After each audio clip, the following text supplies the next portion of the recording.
the Bills are screwed. They really are. They have no cap space. They have the seventh worst cap situation in all of the NFL. They also have a million free agents, unlike the Patriots. They got Tremaine Edmonds, Okay. who is a fantastic linebacker for him. They have Shaq Lawson, who's been a great edge rusher for him. Jordan Poyer, one of the best that they got. They also, their lack of a running game is going to get even worse because Devin Singletary is also a free agent. He's probably going to walk. Oh, no. Yeah.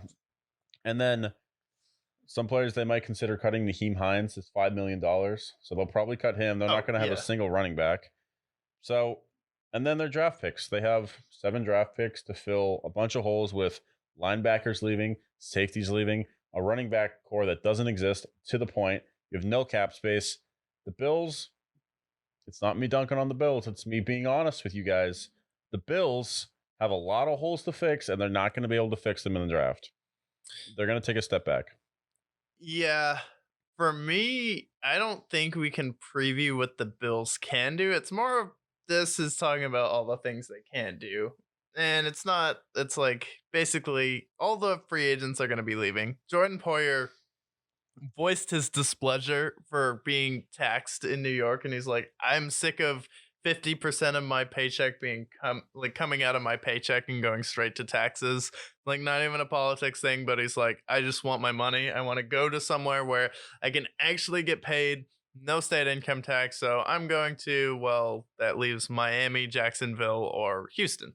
So he's probably going to go to Houston because they have some cash just to throw at him because they don't have any players on their team, so they have unlimited spending money. So I definitely think Jordan Poyer is going to go there. The Chicago Bears, I think, is a great fit for Shaq Lawson, and I feel like the Chicago Bears defense was interesting last year. They have a defensive head coach, so I feel like Shaq Lawson's another guy where it's like, when the Bills are in salary cap hell, there's going to be a young, hungry to compete team where you need to get that pass rusher, and they're going to be able to pair someone with him in the draft where it's like, you went out there and paid Von Miller. I was like, this is a stupid signing. Like, he's not going to be there at the end of the year when it matters. It's like, no. Do I care about this? No. Do I think this is a bad signing? Yes. He's too old to make an impact in the playoffs. And then what happened? He wasn't there. It's like, could have listened to me, but oh well. And then, so then you have that. I think Shaq Lawson's going to leave. And then on offense, is Josh Allen going to be the only running back? This is getting comical at this point. Not only that, I feel like teams are starting to figure out how to defend Gabe Davis in tandem with Stephon Diggs, and then Stephon Diggs had that outburst in the playoff game. So it's like the Bills couldn't afford to lose players at this point. They couldn't control the trenches. They look like a dome team in that Bengals game at home in Buffalo. The Bengals clearly look like they had the advantage for the weather, and then the Bills look like they should be in LA or in Atlanta playing in a dome. They did not look prepared to play in the conditions. And for a team like that, you don't have any running backs. Brian Daboll's not there anymore. And Josh Allen just led the league in turnovers. And you just got embarrassed at home. So it's like things are not looking good for the Bills. And I don't really have faith in them to win the division next year. I think it's Miami or New England's division to lose based on how their moves. We'll talk about Miami's, but if the Patriots have a really good free agency, it's like, and a good draft too. And a good draft. Like, in tandem, it has to work. But if Tua plays a whole year, Miami should win that division. Yeah. So here's a crazy stat about the Bills. Okay. Hit me. Their top 5 contracts make up 48% of their salary cap. Good God. Wait, Stephon Diggs, Josh Allen, Von Miller.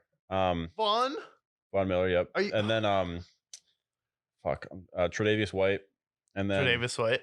And another guy who wasn't there in the playoffs. Offensive lineman. I'm forgetting his name. Yeah, so what I would do is I would go to them and say, hey, Josh, you know what Patty Mahomes likes to do? He likes to convert his salary into, a bonus. You're going to get it right away. You do that, it's going to free up, $15 million in cap space so we can, re-sign Tremaine Edmonds or Jordan Poyer. Can you do that for us? Hey, Stephon Diggs, I know you're pretty pissed at us, and you've been very cryptic the last 2 years when you lose. You mind if we converted your salary into, roster bonus, please, pretty please? And then, go up to Von Miller and say, hey, Von, you know how you said you wanted to win a Super Bowl again?